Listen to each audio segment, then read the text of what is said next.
희한한 게 어떻게 운인가요? 아니면 역사가 그런 것인지 이 평택을 중심으로 해서 크고 작은 사건들이 집중이 되기 때문에 안타까운 그 죽음도 있었고 소방관들의 죽음. 거기다가 평택을 사드 배치까지 하면서 또 김현정 대변인의 지역구가 지금 또 주목받고 있어요. 아유 참. 왜 그런 겁니까? 지금 뭐 매일 아침 점심 저녁으로 지금 피켓팅도 하고 이렇게 하고 또 기자회견도 하고 있는데 요즘은 뭐냐면 윤석열 후보 무슨 그 이준석 대표의 아이디어인 것 같은데 무슨 공약을 6자로 그냥 사드 추가 배치. 이렇게 뭐 내용도 없이 그냥 그렇게 틱 던져 SNS 통해서 그것도요. 공약이라고 딱 발표해놓고 그 방송에 이제 나와가지고 저 수도권 방어를 위해서는 사드 추가 배치가 필요하다 이런 얘기를 하면서 어디에 설치할 거냐 그랬더니 뭐 강원도도 될 수 있고 충청도도 될 수 있고 경상도를 댕겨와도 되고 경상도를 댕겨오는 건 뭡니까? 땅을 못 댕겨온다. 이런 식으로 이제 저 얘기를 했죠. 얘기를 했는데 그 이후에 이제 그 또 1월 31일 날에도 윤석열 후보가 뭐 지역에 가서 소방관과 간담회 한 이후에 백부라는 자리에서 저기 평택,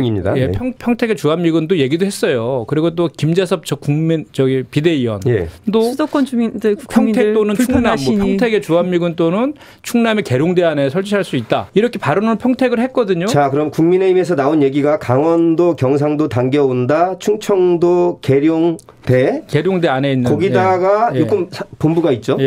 3군 본부가 있고 거기다가 수도권 방위를 평택이 하니 주한미군도 배치돼 있으니 이쪽에 하는 것도 괜찮다라는 만션까지 나온 겁니다. 이쪽 김재수 전 비대위원이 얘기했고 또 평택에다 확실하게 설치하겠다. 이건 뭐 사실 지금 단계에서 할 수도 없는 거잖아요. 나중에다 군사적으로 전략적으로 이렇게 정하는 것이지. 근데 백불 아까 말한 백불 자리에서 윤석열 후보가 평택을 얘기를 했거든요. 했는데 제가 한번 말씀을 드려볼게요. 근데 갑자기 저희가 그래서 현수막도 걸고 박 PD님 우리 사진 좀 한번 올려주시죠. 지역 주민들과 함께 정말 사실 이거 뭐 울분 정도도 아니고 분노한 것이죠. 지금 제가 평택 사드 배치 반대 피켓팅하는 건데요. 저 왼쪽에 우리 그 당원들하고 시민들이 저 자리에 한 100여 명 정도가 있어요. 평택역 앞인데 매일 저렇게 피켓팅도 하고 있고 현수막도 이제 걸었거든요.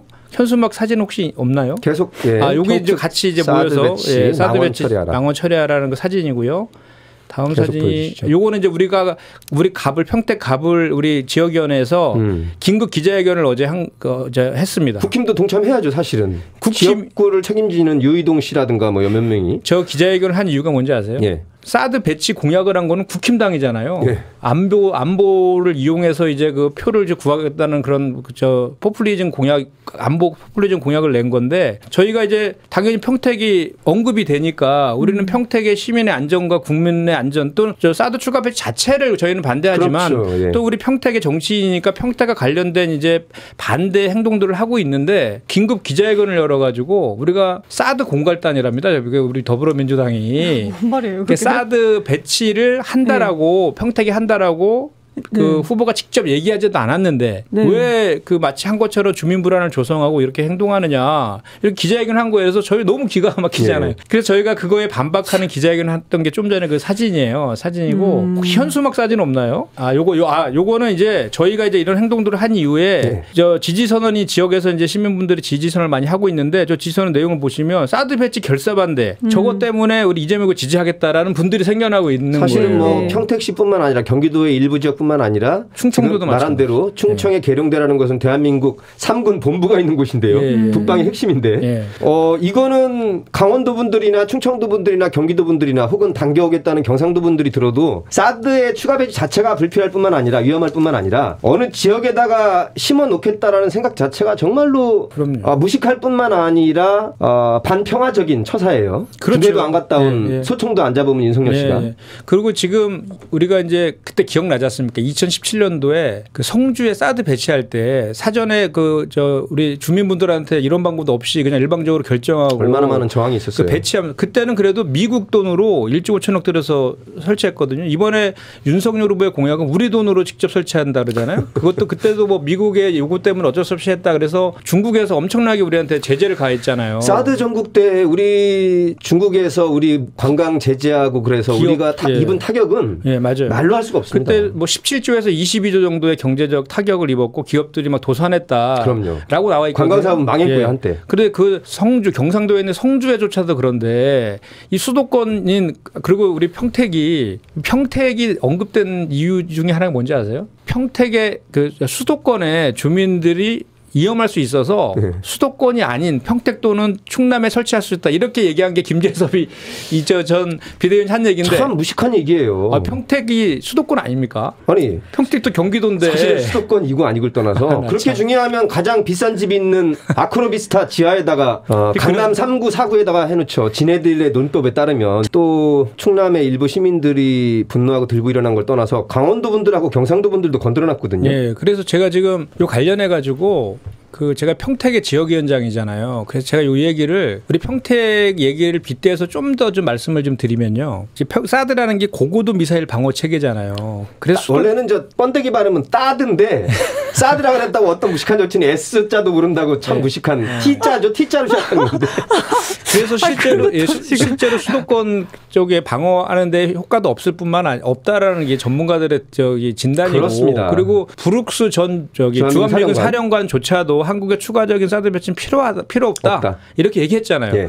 그 주한미군이 우리 평택에 있지 않습니까? 예. 사령부가. 그리고 지금 현재 우리 김병주 의원이 그 부사령관 하셨었어요. 그럼요. 우리 평택이 역사가 좀 있는데 주한미군이 평택으로 이전했잖아요. 2004년도에. 그 전부터 있었지만 이제 대부분의 주한미군이 평택으로 이전했는데. 용산에서 왔죠. 네. 평택에 주한미군한테 평택에서 이렇게 불어하고 있는 그 땅이 400만 평, 우리 평택의 남부 쪽에 팽성에 한 430만 평, 그리고 우리 송탄 쪽에 오산 기지 쪽에 한 240만 평에서 한 700여만 평이 지금 주한미군한테 지금 땅으로 제공이 되어 있어요. 그리고 각종 이제 법 제도적인 지원들이 뒤따르고 있는데 우리 여의도 면적이 80만 평이 채 안 되잖아요. 그러니까 얼마나 이게 넓은 땅을 지금 그쪽에 하고 있는 거예요. 그거 하면서 주한미군이 이전하면서 평택의 그 시민들이 극심한 갈등을 겪었어요. 그때 엄청난 기억나시죠? 저항이 있었고 대출이 해서 그때 그리고 지금도 여전히 그 환경 문제라든지 그 주한미군에서 기지에서 나오는 오염수라든지 환경 문제라든지 또 거기 공군 기지가 있어서 군소음이 또 엄청 시끄럽거든요. 예. 군소음 문제 이런 것 때문에 지금도 여전히 그리고 또 기지촌이라는 그 이미지 속에서 이렇게 살아야 되는 그런 아픔 같은 게 있는 그런 곳이에요. 그리고 또 주한미군뿐만 아니라 이군함대 사령부도 또 거기 평택에 있어요. 서해안에 맞네요. 서해안에 있잖아요. 그래서 안보와 관련돼서는 그동안 역사적으로 계속 우리가 이제 헌신하고 희생을 해왔던 그런 곳인데 무슨 이런 것만 나오면은 평택이 언급되고 이런 것들에 대해서 우리 평택 시민들이 정말로 많이 분노하고 있거든요. 그런데 그 민심은 어때요, 진짜? 가운데 있거나 또 국힘 지지자들도 있을 텐데 진짜 평택이 만만하냐? 사드를 배치해? 그렇죠. 그래서 평택에 이제 갑을 지역위원회가 있잖아요. 두 개가 있죠. 저쪽은 당협위원회라고 하는데 지금 평택 갑의 당협위원장 하시는 분이 2016년도에 평택시장 하셨거든요. 평택시장 할 때는 그때도 그 사드 배치 장소로 평택이 언급되었어요. 그때 언급조차 되는 것조차도 반대한다라고 이렇게 반대 성명서도 내고 있었거든요. 근데 지금은 또 우리가 갑자기 무슨 사드 공갈단인 것처럼 저렇게 태도를 바꾸니까 시민들이 이제 화가 나죠. 그래서 모 시민이 저한테 그러시더라고요. 제가 이제 막 그 얘기를 저한테 막 확인하는 과정에서 이제 이런저런 얘기하다가 그럼 윤석열 후보가 당선 안 되면 되는 거죠? 이러더라고요. 핵심을 찔렀네요. 좋습니다. 그러면 다 없어지는 거 아니냐. 맞습니다. 그렇죠. 그리고 국민의힘 지지자라서 사드 배치하는 거 다 찬성하는 게 아니죠. 그거는 굉장히 위험할 다 찬성하는 분위기인 것 같아요. 그 정확도라든가 기술적으로 탁월하다는 게 보장이 전혀 안 돼 있다는 얘기를 갈수록 해요. 지금 사실은 방송을 우리 평택의 시민분들이 많이 보고 계세요. 제가 많이 지금 여러분 응원하고요. 그래서 제가 이거는 여야를 떠나서 애초에 한미 역학관계에서 어쩔 수 없이 우리가 성주라는 곳을 선택해서 그야말로 미국이 예산을 댔으니 그때는 울며 겨자 먹기로 그때 중국과 우리나라가 갈등을 일으켜서 얼마나 많은 피해가 있었습니까? 지금 코로나 피해 이상으로 피눈물 나는 피해가 있었거든요. 그렇죠. 그거를 다시 또 추가 배치한다는 거 뚝 던졌는데 제가 보기에 요거 전국의 정상적인 우리 국민들이 선제 타격 플러스 사드 배치 이거는 정말로 망국적인 낭언입니다. 그래서 제가 마지막으로 요 사드 배치 관련해서 한마디만 좀 드리고 싶은 것은 지금 국힘당에서 국민의힘당에서 우리 보고 사드 공갈단이다 뭐 그리고 뭐 정치 선동을 하고 있다 이렇게 얘기하는 근거가 뭐냐면 평택이 아직 확정도 안 되는데 왜 그러냐라고 하는데 아니. 확정되기 전에 하는 거죠. 확정된 다음에는 제가 성질도 확정되면 못 바꾸는 거죠. 확정 그러면 낙선 확정이고요. 네, 언급될 때 하는 거죠. 뭐 매국노라는 표현 아니라 뭐라고 해야 되나요? 아무튼 만국적 망언 제조기로 확정이 되는 거죠. 네. 네. 언감생심 어디 확정을 하려고 합니까? 사실 아까 말한 여러 가지 그런 그 주한미군이라든지 이군함대 사령부라든지 이런 여러 가지 이유들 때문에 그동안 사실은 평택이 경제적으로도 약간 좀 손해를 매서 보고 그럼요, 살았거든요. 네. 그 우리 평택 시민들이 뭐 부동산 가격이라든지 이런 것도 거기에 사실 반영돼 있는 거잖아요. 그럼요. 근데 그거를 지금 그렇게 무책임하게 아니 언급만 되는 것 갖고도 영향을 받을 수 있는 거잖아요. 애초에 군대도 안 갔다 오고 잠시 후에 얘기했지만 부동시가 정상으로 왔다가 짝눈이었다가 유리할 때는 정상 눈이었다가 빠져나갈 때는 이렇게 탄 의혹과 조작 의혹을 갖고 있는 사람이 사드가 뭔지는 아는 것인지 옆에서 누가 지난번에 여가부 폐지라고 한 잘 딱 써서 재미 본 다음에 또 던졌는데 이렇게 국민의 생명을 가지고 무식한 발언을 하는 사람이 말이죠.